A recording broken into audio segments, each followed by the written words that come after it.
15 दिन हो गए अल्लर अल्लर लगत है, तबीयत खराब कस लगत है। ऐसे हाँ।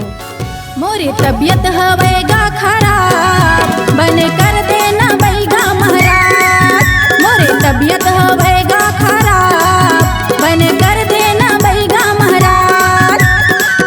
अल्लर अल्लर कैसे लगत ही, अल्लर अल्लर कैसे लगत ही, बने कर देना बैगा महाराज, बने कर देना बैगा महाराज। ए तोर तबीयत है कैसे खराब, दिया चिमनी ला पार देता आज। ए तोर तबीयत है कैसे खराब, दिया चिमनी ला बार देता आज।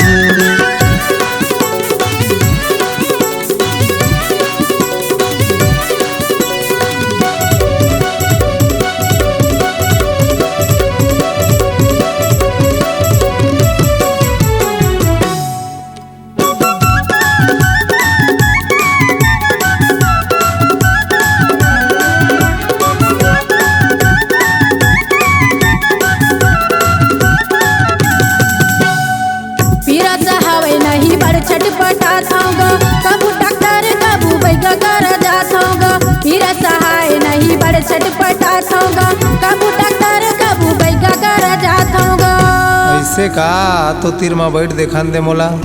हाँ ओम बम शिव लहरी नजर लगा है, कौन बैरी कौन भूत तोर पाछू परे है, कौन आगू पाछू करत है। आ तो तोर हाथ ला तो नारी ला छू के देखान दे मोला। ओम भट स्वाहा सुन्ना कुरिया मरानी दिया ये दे बारत हूँ, ने बोला काट के तोर भूतला उतारत हूँ। सुन्ना कुरिया मरानी दिया ये दे बारत हूँ, ने बोला काट के तोर भूतला उतारत हूँ।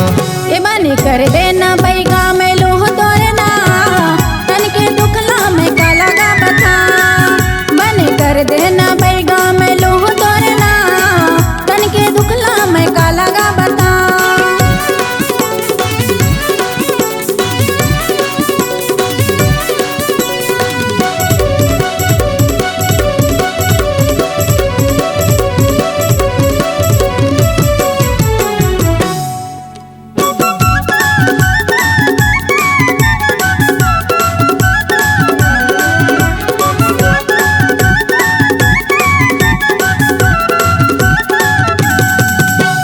करे है कसर हाओ ऐसे मोला लागत ही, मारत मंत्र भूते दे भागत ही। करे है कसर हाओ ऐसे मोला लागत ही, मारत मंत्र भूते दे भागत ही। हाँ बने करे बैगा बने लागी से, टोना टामान भूत परे सबको मोर भागी से। भविष्य में तोर ना ले हूँ, समय परे तोर काम दे हूँ। जय हो बैगा महाराज, जय हो वै तोर जय हो। ए बने कर देना बैगा में लोह तोरना, राहुल बंजारे कहते खोरसी तुरगा। बने कर दे हे बैगा में लोह तोरना, राहुल बंजारे कहते खोरसी तुरगा। बने कर देव बाई जाले बे मोरे नाव, राहुल बंजारे कहते खोरसी मोर गाँव। बने कर देव बाई जाले बे मोरे नाव, राहुल बंजारे कहते खोरसी मोर गाँव। एको दिन पूछत राजा हूँ तोरे गाँव, राहुल बंजारे कहते खोरसी तुर गाँव।